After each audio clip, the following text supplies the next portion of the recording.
I have been working as a manager for a small hotel for about 20 years now. It is a small place in the remote countryside. We get a steady stream of guests due to that we're the only hotel for about 100 miles. A few years ago, a young girl who was about 17 years old who came to work for us at the hotel. Her name is Mika. Mika greets the guests and she organises the rooms for them. She is excellent at what she does, and her friendly attitude and sweet smile always makes our guests feel welcome. Recently, I've noticed that Mika has started finding opportunities to be closer to me, which, do not get me wrong, is very flattering. For an old man like myself, it is a nice feeling to know someone has a schoolgirl crush on me. It started innocently enough, a touch on the arm, a flirty smile, hugs when she would see me each morning, and a kiss on the cheek at the end of each day. Mika started calling me Papa, which at first was kind of cute and endearing. At the time, I did not know how dark this little pet name would become. The day that changed everything started like all the others. I came in early, and Mika was already there behind the reception desk, organising the cleaners and getting them ready for their duties. I said hello and walked past them all and went into my office. A few moments later, Mika came in with a big smile. "Papa, how do I look today? Does my outfit look cute?" This kind of caught me off guard because, well, I had my head buried in work and I hadn't noticed. I raised my eyes from the screen and let them fall on Mika. Her blonde hair was down and went down to the middle of her back. Her blue eyes were beaming with joy and happiness. Mika had a black three-quarter tube top on, which barely covered her breasts and exposed her bare stomach. She had on a green tartan skirt, which you'd expect to find schoolgirls wearing, with white knee-high socks. I told Mika her outfit was a bit risque for work and was not very suitable. Her smile disappeared and she said, "Papa, I wore this for you. I want only your eyes to see me like this." I was stunned. I weakly mumbled something about it being inappropriate for her to act like this, and that I was old enough to be her father. Mika looked a little hurt by my rebuff, and she turned on her heel and stormed out of my office. I did not see her for the rest of the day, which was good for me. After that encounter in the morning, I just wanted to get through the rest of the day without any more drama. After that day, things escalated, and Mika became more aggressive with her sexual suggestions towards me. It started to become unbearable. The last straw came when she came into my office and grabbed me by the crotch and said, "Papa, please be mine." I told her this had to stop and not to call me Papa anymore. As soon as I said it, I felt a stinging on my cheek. Mika slapped me and yelled, "You are my Papa, and don't you forget it." She ran from the office, tears streaming down her face. Rachel, one of our cleaners, saw Mika running from the room and came to see what was happening. She saw me with my hand on my swollen cheek, looking dumbfounded. We talked and I told Rachel about the situation and how it had spiraled out of control. Rachel felt bad and told me that I had to fire Mika or report her to the police.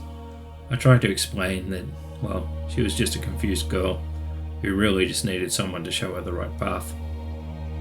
Rachel told me that she would go and speak with Mika and try and reason with her. I wished her luck and she left.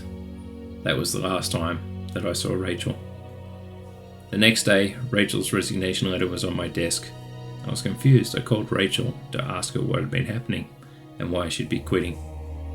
All Rachel said to me was, "Sorry."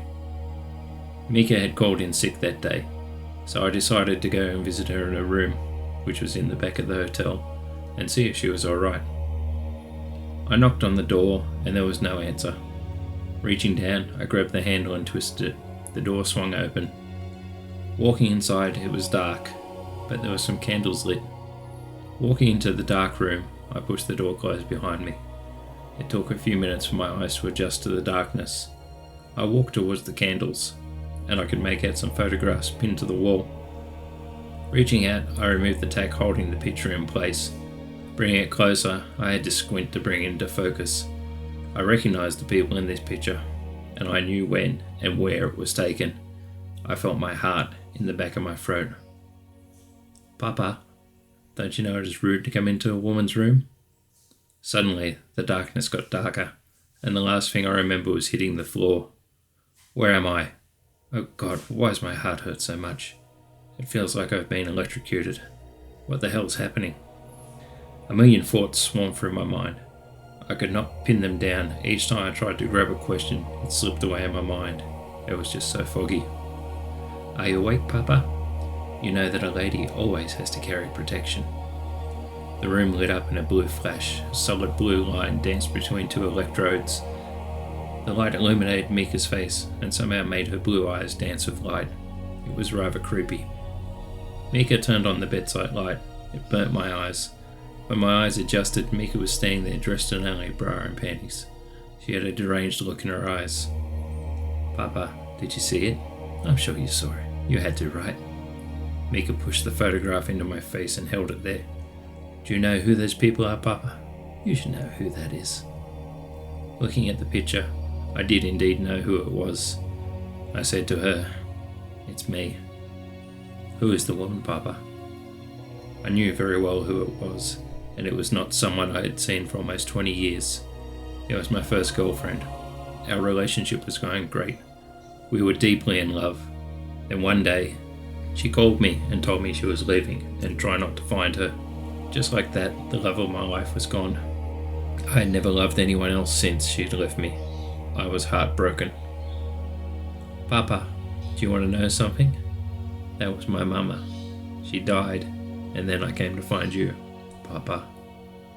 Suddenly there was new pain in my side. It felt like 1,000 bees stinging me. Mika had pressed the stun gun into my side and pushed the button. My brain felt like it was being fried. Mika put the stun gun to the side and sat on my lap, looking into my eyes.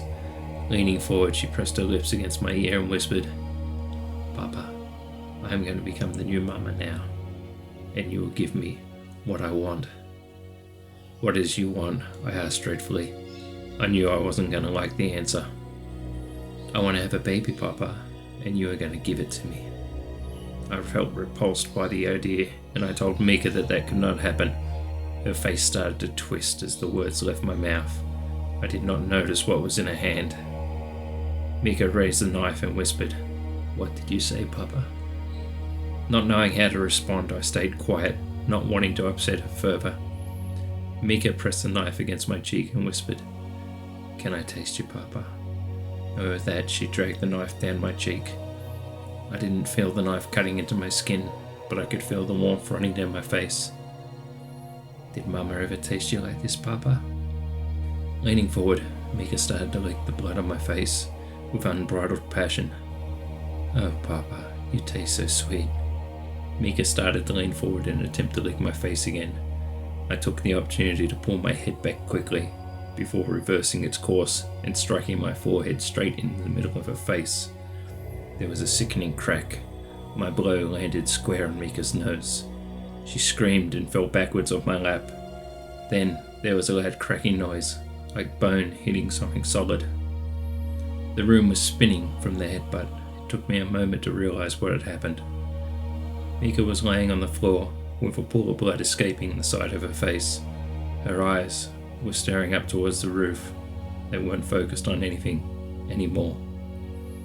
I sat there in silence for a few moments. I was scared Mika was going to jump to her feet. After what felt like a moment, I called her name softly.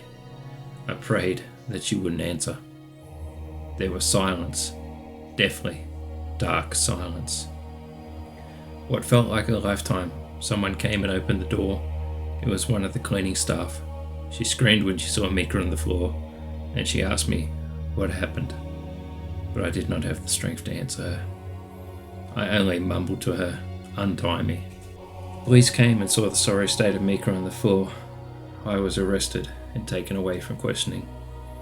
During the court case, it was discovered that Mika was indeed my daughter, and she had a horrible childhood. Her mother would get drunk and beat her, telling her that she was the reason she was unhappy, and that she had cost her the love of her life. The men her mother would hook up with would also join in the beatings and would abuse her as well. It was no wonder she was messed up. Mika needed love, and as her father, I should have been there for her. But I simply didn't know she existed.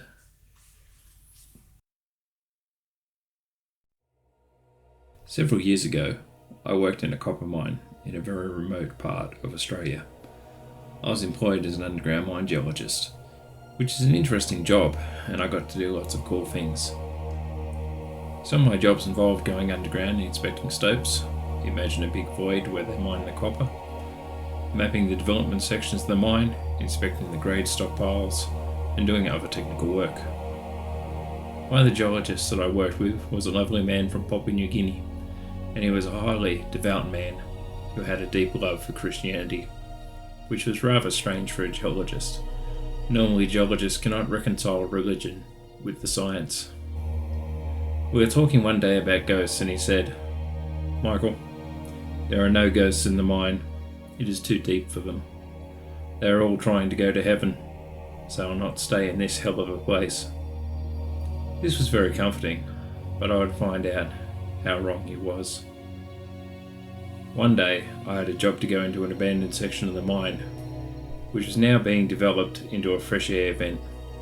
This allows cool air to be pumped down into the mine. To get into this section of the mine, you had to drive 1.3 kilometres down a windy road called a decline. Eventually you got to a set of vent doors. These vent doors were bright yellow, 6 metres high by 6 metres wide, and there was a small steel door that you could walk through. After pulling the handle and walking through the vent door, I was greeted by a lovely temperature drop. This mine that I worked at was known as one of the hottest mines in Australia, so it was always nice to go somewhere that was cooler. Stepping out into the darkness with the light on my hard hat guiding me along the way, I started the 5-minute walk to the area that required mapping. It was very noisy in this section as the air from the surface howled through the tunnels.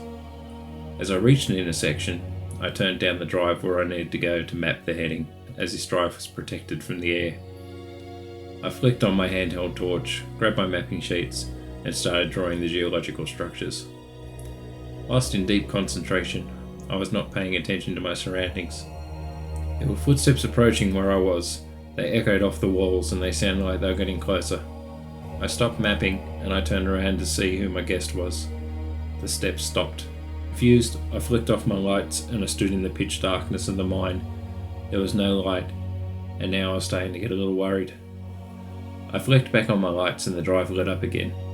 I walked back to the intersection to see if anyone was there. There was no one. Turning back around, I went back to mapping, and as soon as my pen touched the paper, the steps started echoing off the walls again. Feeling a little bit panicked, I turned off my lights. The steps started to move quicker, like a fast walk. Hold on, they were running now. I turned my lights back on, illuminating the drive, and once again, there was no one there. I was all alone.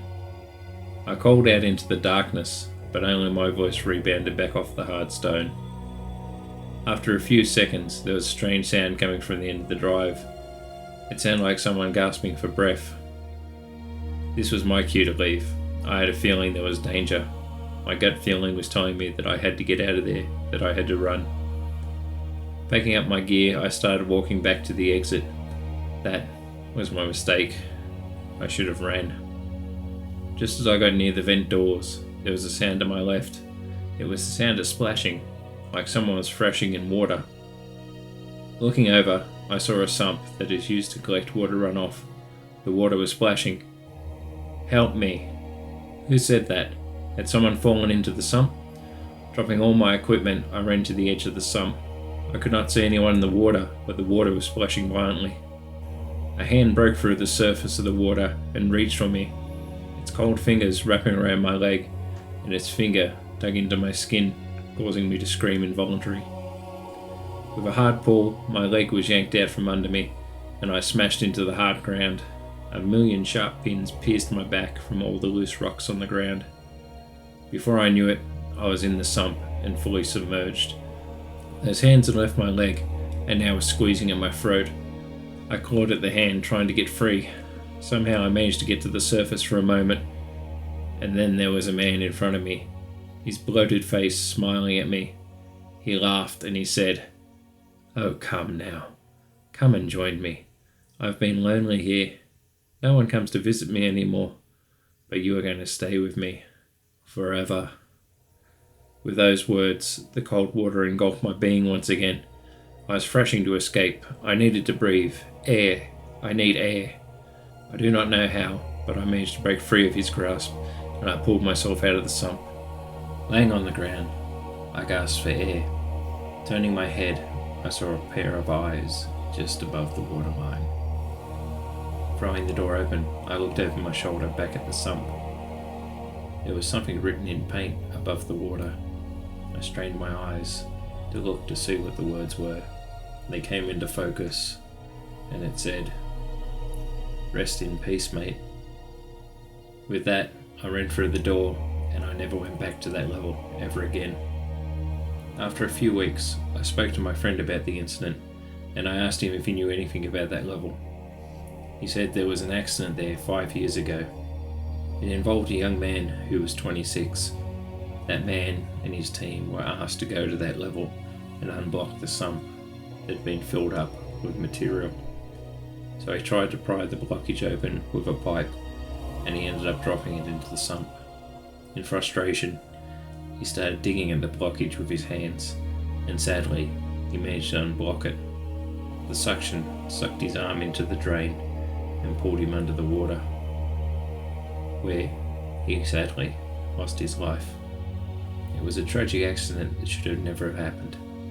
Since the accident, that level has been abandoned, and no one had been back there until we decided to use it as a vent rise. His poor spirit is still seeking someone to visit him and maybe join him in the dark depths of his watery grave for all eternity.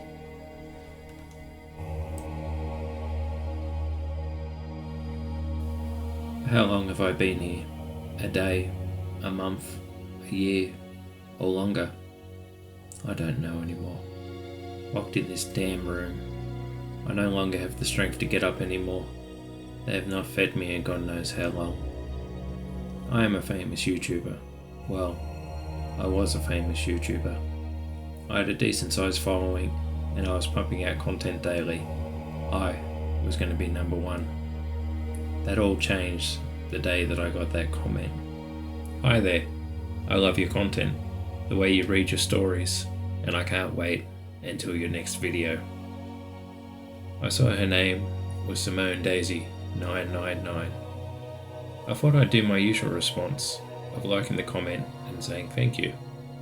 A few days passed, I posted a new video, and I got another comment from Simone Daisy 999. "Hey, loving the content. I could get addicted to it."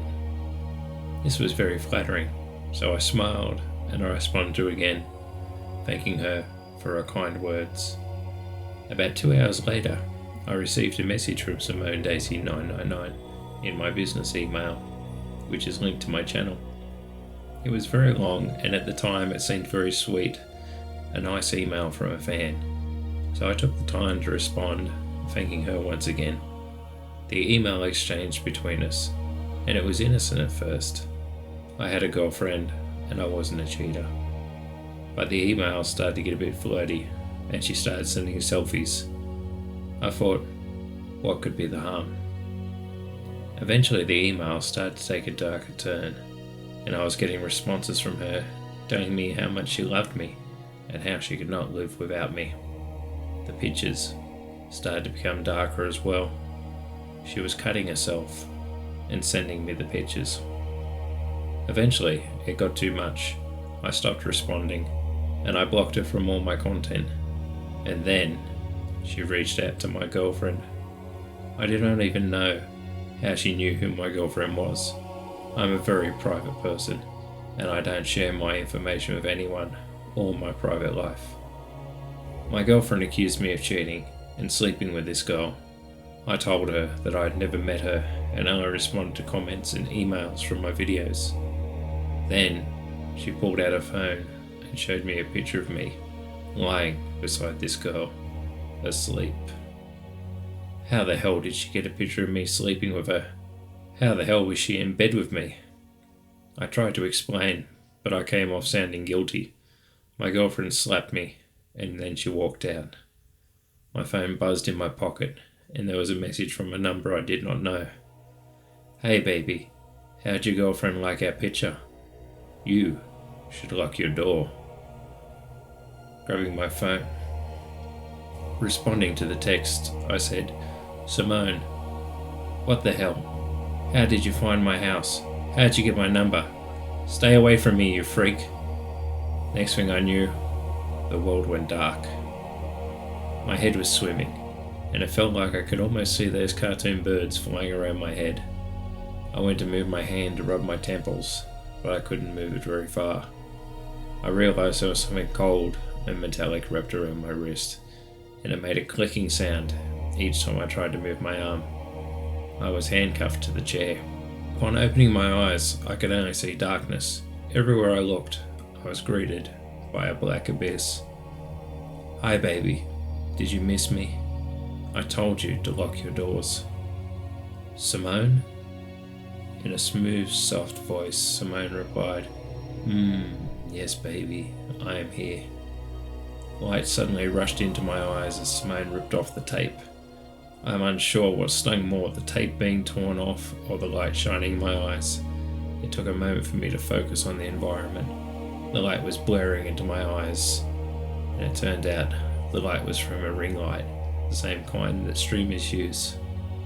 Oh baby, smile. We are live at the moment. I want them to see you. Simone's figure moved behind the light and the camera.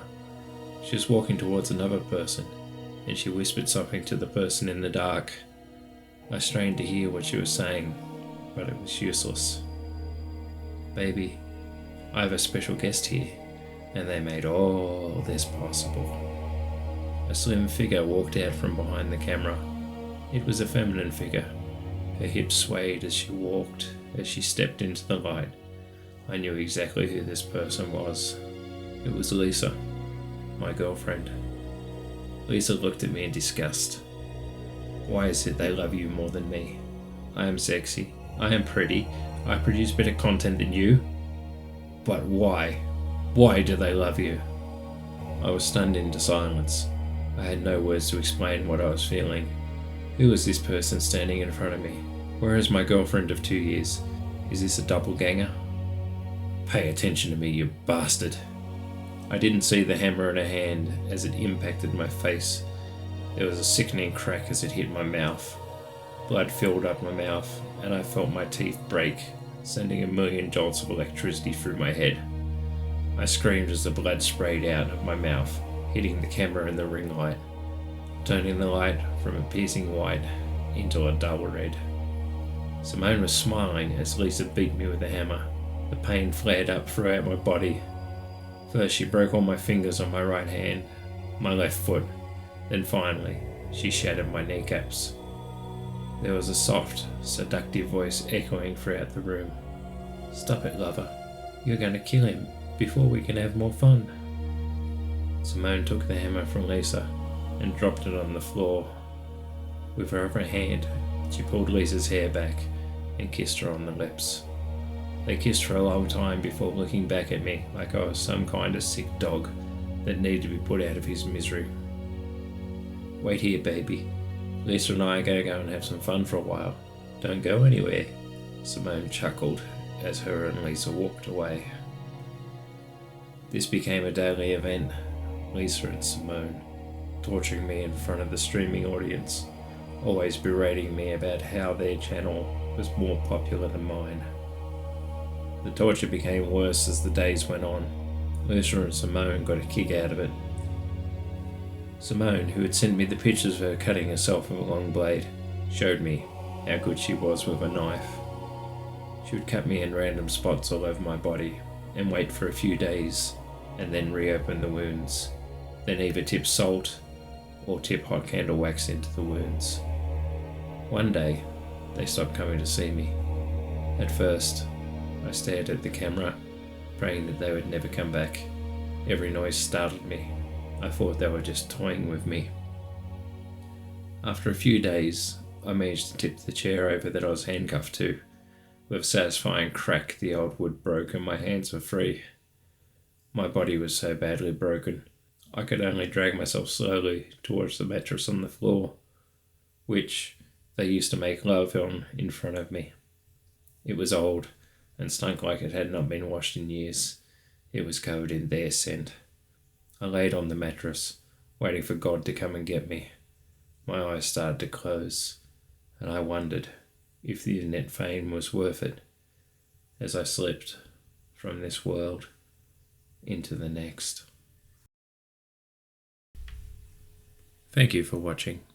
I hope you enjoyed today's lullabies. If you enjoyed them, please like, comment, and subscribe. If you'd want to hear more dark, horrifying tales, let me know in the comments down below. And remember, keep watching for what's in the dark.